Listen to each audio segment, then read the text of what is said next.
বাংলাদেশে দুর্নীতির অভিযোগে অনুপস্থিত অবস্থায় বিচার শেষে যুক্তরাজ্যের লেবার এমপি ও সাবেক মন্ত্রী টিউলিপ সিদ্দিককে 2 বছরের কারাদণ্ড দিয়েছে আদালত। রায় ঘোষণার পর লন্ডনে অবস্থানকারী সিদ্দিক অভিযোগগুলোকে রাজনৈতিক উদ্দেশ্যপ্রণোদিত ও প্রহসনমূলক বলে প্রত্যাখ্যান করেছেন। শেখ হাসিনার পতনের পর তার ঘনিষ্ঠ সহযোগী, আত্মীয় স্বজন ও রাজনৈতিক নেতাদের বিরুদ্ধে একের পর এক মামলার প্রেক্ষাপটে এ রায় আন্তর্জাতিক মহলে নতুন আলোচনার জন্ম দিয়েছে। দর্শক, এ নিয়ে আরো বিস্তারিত জানাচ্ছেন আমাদের সহকর্মী সামিউল ইসলাম।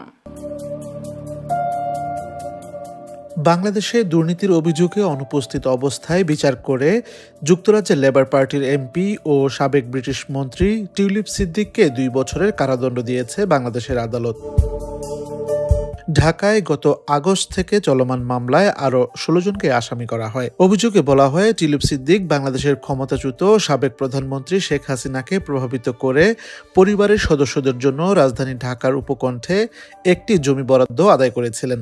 তবে তিনি এসব অভিযোগ ও রায়কে ভিত্তিহীন, বানোয়াট ও রাজনৈতিক উদ্দেশ্য প্রণোদিত বলে অস্বীকার করেছেন। লন্ডনে অবস্থানকারী এমপি টিউলিপ সিদ্দিক বলেন, পুরো প্রক্রিয়াটি শুরু থেকে শেষ পর্যন্ত ত্রুটিপূর্ণ ও প্রহসনমূলক।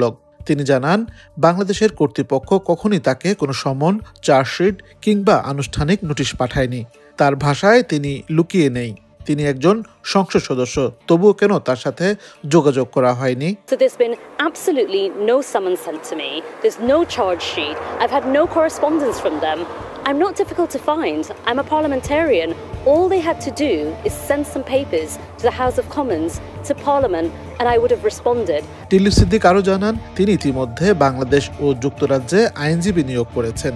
নিজের অবস্থা সম্পর্কে তিনি বলেন, এটি যেন একটি দুঃস্বপ্ন। So I feel like I'm in some sort of Kafka's nightmare where I'm carrying on doing my day job, but on the other hand, I'm apparently being convicted in Bangladesh, and the only reason I know I'm being convicted is because I read it in the newspapers. So this is trial by media, which is deeply unfair. এদিকে বাংলাদেশে শেখ হাসিনা সরকার পতনের পর থেকে তার ঘনিষ্ঠ সহযোগী, পরিবার ও সাবেক কর্মকর্তাদের বিরুদ্ধে একাধিক মামলা দায়ের করা হয়েছে। একই ধারাবাহিকতায় টিউলিপ সিদ্দিকের বিরুদ্ধে আরও কয়েকটি অভিযোগ চলছে। মামলার নথিতে দাবি করা হয়, তার বিশেষ প্রভাব ব্যবহার করে মা রেহানা সিদ্দিক, বোন আজমিনা সিদ্দিক ও ভাই রাদওয়ান সিদ্দিকের জন্য জমি আদায় করা হয়েছিল। তবে সিদ্দিকের আইনজীবী বলছেন, তিনি বাংলাদেশের নাগরিকত্ব বহন করেন না এবং দীর্ঘদিন ধরে বাংলাদেশি পাসপোর্টও তার নেই। I've tried to be responsible. I've engaged lawyers here in the UK who have repeatedly written to the Bangladeshi authorities, but they haven't responded. I then tried to engage a lawyer in Bangladesh itself, who went and tried to find out what was happening in court. They intimidated him and threatened him, and he withdrew. তবে ঢাকার বিচারক রাবিউল আলম সিদ্দিককে 2 বছরের কারাদণ্ড ও 1 লাখ টাকা জরিমানা করেছেন। জরিমানা পরিশোধ না করলে আরও 6 মাস কারাদণ্ড যোগ হবে। রায় সম্পর্কে টিউলিপ সিদ্দিক বলেন, এটি একেবারেই অন্যায়। আমাকে কখনো কোনো বিশ্বাসযোগ্য প্রমাণ দেখানো হয়নি।